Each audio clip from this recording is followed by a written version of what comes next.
Salut les gueux et les gueuses, vous le connaissez lui? Alexis Colère, vous en avez déjà entendu parler? C'est Don Coleron. C'est le bras droit de Macron depuis 7 ans. Mais il se connaissait déjà en 2014 quand Macron était ministre de l'économie. Alors lui, c'est le summum. On en apprend des belles croustillantes. Mais vraiment, mais c'est pas possible. On a la drogue, on a la mafia, on a les conflits d'intérêts, on a tout dans ce dossier. C'est exceptionnel. Vous voulez savoir? Je vais vous raconter. Patience. Comme je vous disais, ils sont très proches, c'est presque des jumeaux. Macron et Colère se connaissent depuis très longtemps. Ils sont très amis. Colère, c'est, disons, la tour de contrôle de l'Élysée. C'est-à-dire que tous les dossiers sont filtrés par lui. Il a géré quasiment tous les gros dossiers, comme les gilets jaunes, le Covid, la réforme de la retraite, du chômage, enfin tous les gros dossiers. C'est lui qui était derrière et qui murmurait à l'oreille du président. Vous entendez? C'est la tour de contrôle. Tout passe par lui. C'est un homme très discret. Il ne manque pas d'air comme ça, mais attention, il est très très influent. C'est un haut fonctionnaire, un ancien énarque, un technocrate. Sauf que, à l'été 2018, l'association Anticorps porte plainte contre lui. Pourquoi? Pour conflit d'intérêts. Nous apprenons qu'en fait, à l'époque, en 2010, quand il avait 37 ans, et qu'il travaillait à Bercy, et qu'il était administrateur de l'État. Qu'est-ce que c'est qu'un administrateur de l'État? C'est quelqu'un qui représente l'État au conseil de grosses entreprises, comme la RATP ou France Télévisions. Et quand vous êtes dans ces conseils d'administration, vous donnez la position de l'État. Vous parlez au nom de l'État. Et évidemment, vous êtes informé au sein du conseil d'administration de la stratégie de l'entreprise à laquelle vous êtes associé. Vous êtes informé des problèmes de financement, des commandes, enfin tout ce qui suit une vie d'entreprise. Ce sont des informations très importantes. Et on apprend en parallèle qu'il est aussi... il siège au conseil de surveillance du port du Havre et des chantiers navals de l'Atlantique de Saint-Nazaire. Oh, c'est curieux ça. Et à cette époque, en 2010, ces chantiers navals étaient en crise et ils avaient qu'un seul client. C'était la MSC. Vous connaissez? C'est un armateur italo-suisse. Italo-suisse, c'est très important. Donc il va participer directement à des discussions qui concernent la MSC. Et qu'est-ce que c'est que la MSC? C'est un armateur qui possède plusieurs conteneurs. Ce sont des bateaux qui transportent des marchandises. Ils en ont 500. Et ils ont aussi 20 bateaux de croisière. Pour un chiffre d'affaires de 24 milliards d'euros. C'est exceptionnel. Et qu'est-ce que nous apprenons? Qu'Alexis Colère, des liens familiaux avec le patron de cette entreprise. Oui, parce que c'est un cousin germain. Pour faire court, c'est le cousin germain du patron. La famille Apante. Oui, voilà ce qu'on apprend. Et c'est pour ça que l'association Anticorps a porté plainte pour conflit d'intérêts. Maintenant, il faut prouver qu'il y a conflit d'intérêts. Il faut prouver que l'État n'était pas au courant qu'il y avait des liens familiaux. C'est là où c'est rigolo. C'est là où c'est plutôt croustillant tout ce qui s'est passé. C'est Dallas. Ce qui est curieux, c'est qu'en 2014, il demande à quitter Bercy pour rejoindre le privé. Pour rejoindre quoi? La société MSC. Or, pour ça, il faut écrire une lettre à la commission de la déontologie de la haute fonction publique qui lui dit non. Non, puisqu'il y a conflit d'intérêts dans le sens puisqu'il venait de traiter des gros dossiers avec cette entreprise. Donc on lui dit non. Donc il reste directeur à Bercy, donc comme directeur du cabinet d'Emmanuel Macron à Bercy. Et en 2016, le scénario se répète. Il redemande à partir de Bercy pour rejoindre la MSC. Et là, patatrac. Il écrit la même lettre et c'est accordé. Et on le laisse partir dans cette société. Oui, et là, visiblement, il n'y a plus de conflit d'intérêts 2 ans plus tard. Pourquoi? Parce qu'il a une attestation de qui? D'Emmanuel Macron, qui est à l'époque ministre de l'économie. Et qui dit dans cette lettre qu'il n'a jamais vu dans le comportement d'Alexis Colère un quelconque conflit d'intérêts. Ah, c'est acté, Et ça convainc la commission de déontologie, et c'est comme ça qu'il se retrouve chez MS, en Suisse, c'est à Genève, oui, parce qu'ils sont basés en Suisse. Je vous expliquerai pourquoi. Donc, le 6 octobre 2016, il rejoint la MSC. Il est donc nommé directeur général et il touche 28 000 euros par mois. Il est directeur financier, d'accord. Et en même temps, en parallèle, qu'est-ce qu'il fait? C'est un homme extraordinaire. Il va continuer à animer en coulisses l'état-major de la campagne d'Emmanuel Macron. Oui, parce que c'est un macroniste à fond, lui. Et donc, je sais pas comment il fait pour être directeur financier le jour et la nuit. Il est en coulisses, il chapeaute la campagne d'Emmanuel Macron. Pour preuve, je vous montre les lettres, hein, les emails, les échanges qui avait donc fuité à l'époque. Donc on apprend le 9 décembre 2016, donc la veille du célèbre discours de la porte de Versailles. Donc le conseiller de communication d'En Marche demande à Alexis, il s'appelle ce monsieur Ismaël Emélian, il demande à Alexis Kohler de relire le discours d'Emmanuel Macron. Et ce dernier lui répond, regardez, vous pouvez lire, hein. J'ai fait des modifications, vous vous rendez compte qu'il a modifié le discours d'Emmanuel Macron du 9 décembre 2016. Et il lui dit, je suis convenu avec lui de retirer le plan d'investissement au bénéfice d'un discours futur. Je ne sais pas trop ce que ça veut dire.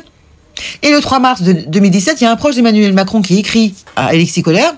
C'est une femme qui n'arrête pas de faire des éloges à Alexis Kohler. Mais comment tu fais pour travailler le jour à Genève en tant que directeur financier et en même temps modifier le discours? C'est exceptionnel, tu es magnifique, tu es extraordinaire. Bravo pour la séquence. Voilà, exactement ce qu'elle lui a dit. Je crois que tu gères ça la nuit quand tu es à Genève le jour. Quelle est ta recette de surhomme? Gna gna gna gna. Bon bref, et en mai 2017, qu'est-ce qui se passe? Vous l'avez tous vu, Emmanuel Macron est élu comme président de la République. Et là, nous avons donc Alexis Kohler qui va quitter donc MSC pour devenir secrétaire général de l'Élysée. Oh, c'est sûr que c'est pas un poste que tu vas trouver chez France Travail, hein, ça risque pas. Hein. Ça se fait tout en réseautage, favoritisme, c'est extraordinaire. Et dans la foulée, Emmanuel Macron va prendre une décision totalement inattendue. C'est là que c'est intéressant. Dans un dossier industriel impactant directement MSC. Oui, puisque dès son premier déplacement en France, Macron, casque de chantier sur la tête, a choisi Saint-Nazaire pour rendre une petite visite. De courtoisie? Non. Oui, puisqu'il faut savoir qu'à cette époque, les chantiers de l'Atlantique, pour ceux qui ont travaillé là-bas, se rappellent certainement, sont détenus par un constructeur naval sud-coréen, STX. Mais au printemps 2016, les Sud-Coréens ont fait faillite. Du coup, il faut trouver un nouveau repreneur pour ces chantiers de l'Atlantique. Et qu'est-ce qui se passe? Eh bien, début 2017, la justice française choisit le constructeur naval italien, Fincantieri, mais le patron de MSC, la famille Aponte, voit d'un mauvais œil l'arrivée du constructeur public italien en France. Et il le dit à qui de droit, je suppose, à Alexis Kohler, puisqu'ils sont proches. Et qu'est-ce qui se passe en mai 2017? En mai 2017, il vient juste d'être élu, hein. Et Macron inaugure aux côtés de Jean-Willy Ponte un nouveau paquebot de MSC construit par les chantiers de l'Atlantique. Voilà ce qui se passe. Donc qu'est-ce que fait Macron, nouvellement élu, président de la République? Il casse l'accord qui a été donné par la justice française à monsieur Fincantieri qui devait reprendre le chantier naval de Saint-Nazaire. Donc il casse, hein, normal. Donc c'est même Bruno Le Maire qui l'annonce. Donc c'est un revirement. Et on donne le chantier à MSC. Ah, toujours pas de conflit d'intérêt, bien entendu. Hein, évidemment, c'est en toute transparence. Alors évidemment, tout le monde se pose des questions à cette époque, en 2017. Pourquoi avoir donné autant de faveurs à cette société? Tout le monde se pose et cherche à comprendre. Parce qu'à l'époque, personne ne sait que Alexis Kohler est cousin germain avec sa famille Aponte. Personne ne le sait. Mais c'est sans compter le flair de certains journalistes de Mediapart et d'autres médias indépendants. Et c'est là où ça commence. Et donc c'est la journaliste Martine Orange qui travaille chez Mediapart qui a découvert le poteau rose. Donc Alexis Kohler est lié à la famille Aponte. Oui, parce que la mère d'Alexis Kohler, c'est la cousine germaine de l'épouse du fondateur de MSC. Sachant que MSC a été fondé en 1960, hein, ça date. Juste une petite parenthèse, le père d'Alexis Kohler et la mère d'Alexis Kohler, c'était la haute bourgeoisie, hein, puisque le père est haut fonctionnaire au Conseil de l'Europe, c'est pas rien, et la mère est avocate. Donc si on suit bien les racines d'Alexis Kohler, eh bien, il a fait sa scolarité en Alsace, hein, mais aussi, si vous voulez, il a des liens en Israël, puisque sa mère est née en 1932 à Haïfa, dans une famille juive de Palestine. Donc c'est une grosse société fondée en 1960, ils ont eu 3 enfants, cette famille, ça se faisait tout en famille. T'avais un des fils qui s'occupait des conteneurs, des ports, et la fille elle s'occupait de tout ce qui était finance. Bon, tout se faisait en famille. Donc grosse société de 75 000 salariés avec 500 porte-conteneurs et 20 paquebots de croisière. Chiffre d'affaires 25 milliards d'euros, hein, par an.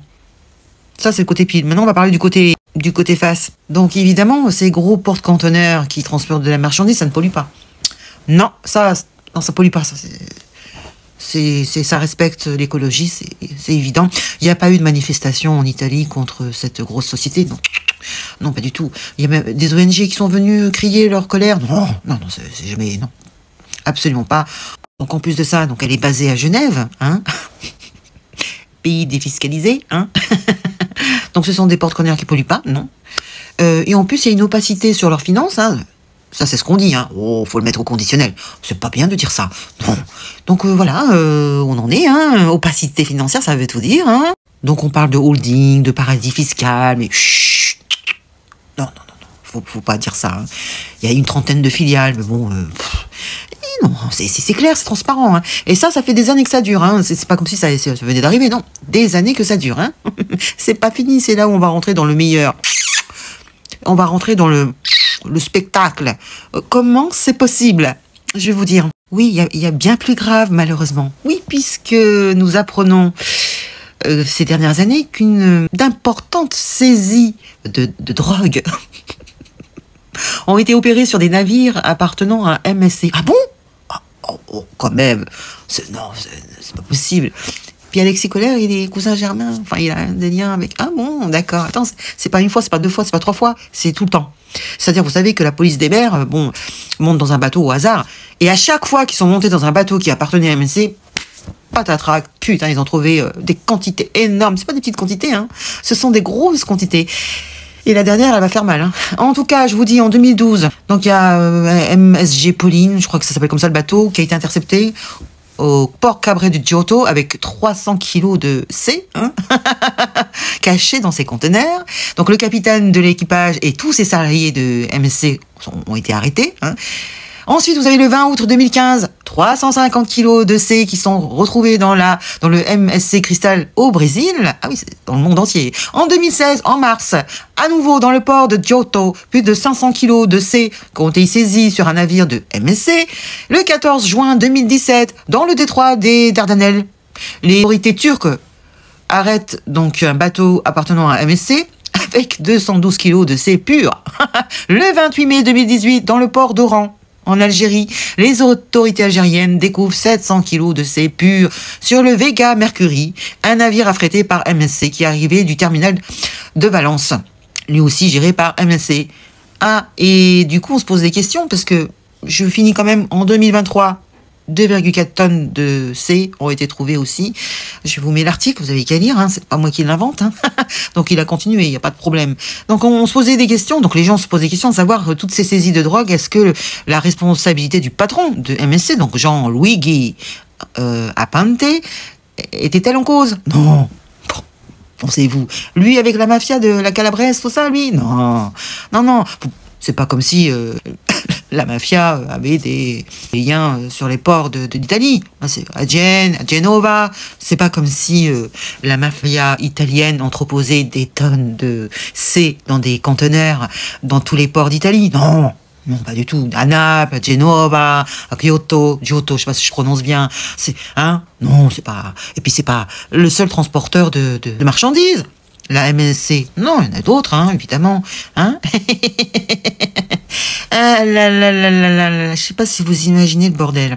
Ça fait des années que ça dure, hein, depuis 2012, et puis là, dernièrement, en 2023, et puis alors, il y a les procès, bon, on sait pas trop, les amendes, on parle de 700 millions d'euros, on en parle, mais il est toujours là, il fait toujours des transports, hein.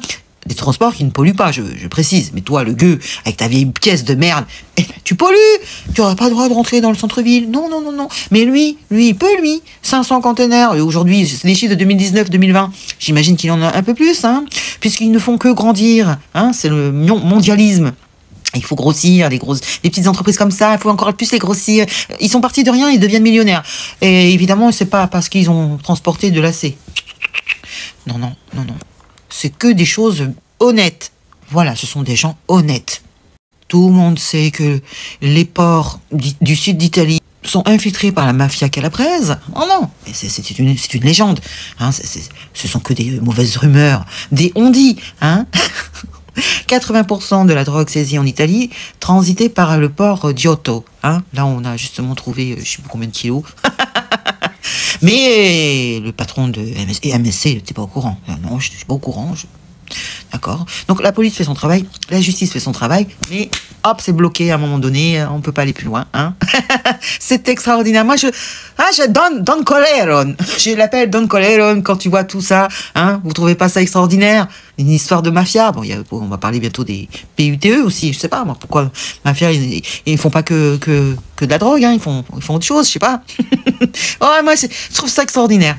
Donc après toutes ces saisies multiples, on se dit qu'il va se calmer là, l'armateur. Pas du tout, puisqu'en 2019, le 17 juin, à Philadelphie, nouveau coup dur pour Jean-Louis Apante sur un navire de la banque JP Morgan. Vous avez entendu hein? La banque JP Morgan, exploitée par MSC, donc tout le monde se connaît visiblement. Hein. Les Américains découvrent 16 tonnes de C. 16 tonnes de C. La plus grosse saisie jamais opérée de toute l'histoire des États-Unis. 16 tonnes. Une dizaine de membres de l'équipage de MSC originaires de l'Est ont été emprisonnés et condamnés. Voilà. Mais le patron, non. Toujours pas au courant. Il y a même le vice-procureur de Calabre qui reconnaît qu'il est possible que certains cadres de la MSC coopèrent avec la mafia calabraise et d'autres mafias. Franchement, je vous dis, il faut faire un film. Je sais pas, avis aux scénaristes, hein, faites un film, parce que là, franchement, on a le pouvoir à l'Élysée, qui est un lien familial avec une société qui trafique, qui transporte de l'AC avec la mafia. Enfin, franchement, c'est extraordinaire, vous trouvez pas? C'est pas possible que ce gars-là soit resté aux 7 ans et demi. En train de murmurer à l'oreille du président en disant et qu'il a même participé au siège de cette société en disant qu'il avait aucun lien, hein, il l'a dit, j'ai aucun lien, et même Macron l'avait écrit, hein.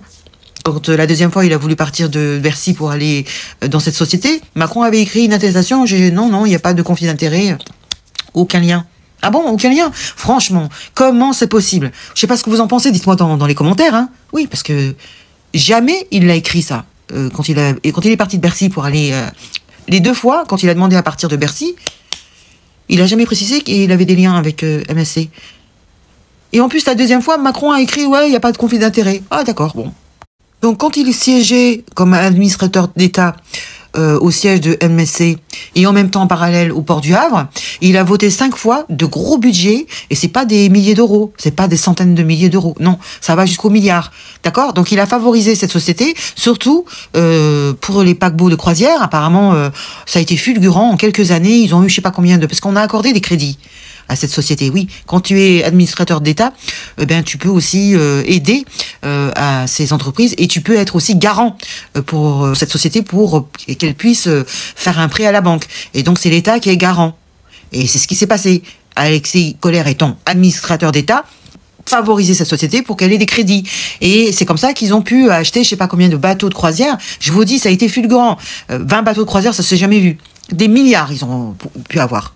Donc, grâce à Alexis Kohler, beaucoup d'argent public ont été apportés à MSC pendant une période très courte, ce qui lui a permis de construire dans son secteur de croisière à une vitesse, comme je vous ai dit, extraordinaire, puisque non seulement il a pu avoir des bateaux qui ont été construits par le chantier Atlantique à des prix extrêmement bas, non, mais aussi avec des financements à des taux très bas aussi, puisque c'était l'État qui était garant, hein, et que c'était l'État qui finançait aussi.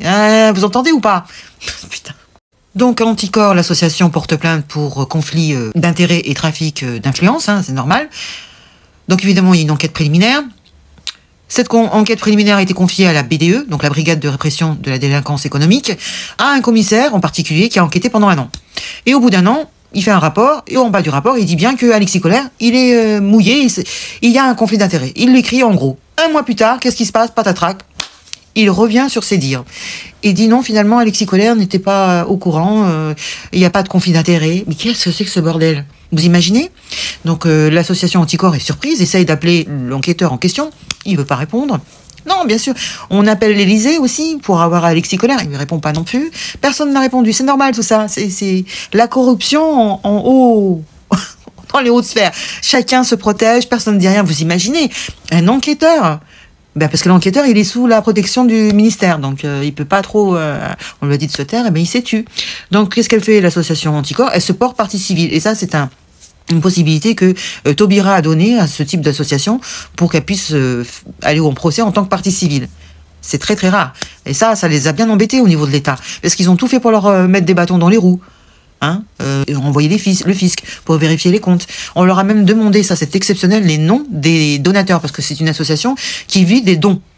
Et ils ont voulu avoir les noms des donateurs. Ça se fait pas, ça c'est jamais vu.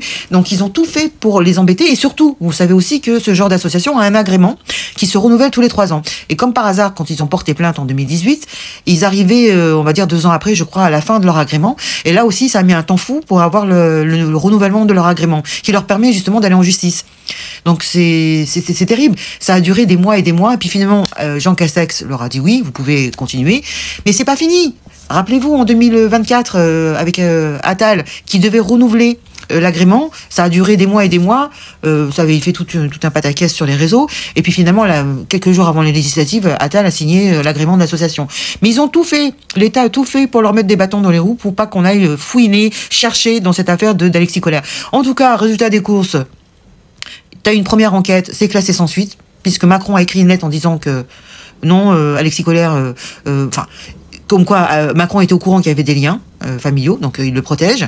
Donc du coup, c'est classé sans suite. Donc l'association repart pour un tour et se met en partie civile, et c'est toujours en cours. Voilà, quoi, c'est... Ah, c'est extraordinaire. Sachez quand même que cette MSC a touché 2 milliards d'argent public. Et qu'elle est basée à Genève, vous savez pourquoi? Pour pas payer d'impôts. Oui, parce que les impôts là-bas, c'est 3 fois moins important qu'en France. Hein. Et oui. Hein, non seulement ils touchent de l'argent public, mais ils ne payent pas d'impôts en France.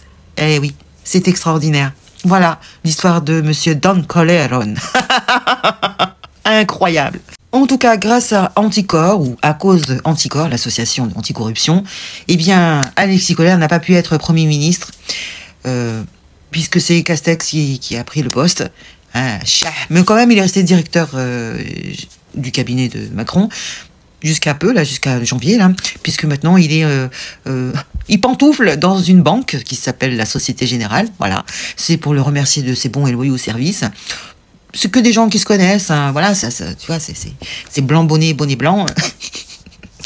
Mais on attend toujours le procès. On ne sait pas trop, je sais pas. Je vous raconterai si on a des suites. Hein. Dites-moi dans les commentaires ce que vous en pensez. Trouvez-vous pas extraordinaire cette histoire, hein? S'il n'y avait pas eu Anticor, s'il n'y avait pas eu Mediapart, on n'aurait jamais su qu'il avait des liens aussi proches avec un gros armateur qui a bénéficié d'argent public, hein, et puis plein de faveurs, plein d'avantages, grâce à Alexis Collère. Puisqu'il était dans les deux camps. Il était administrateur au sein de l'entreprise de MSC, et aussi conseiller dans le port de du Havre, et aussi à Bercy. Enfin, vous imaginez, il était partout. Enfin, c'est pas possible.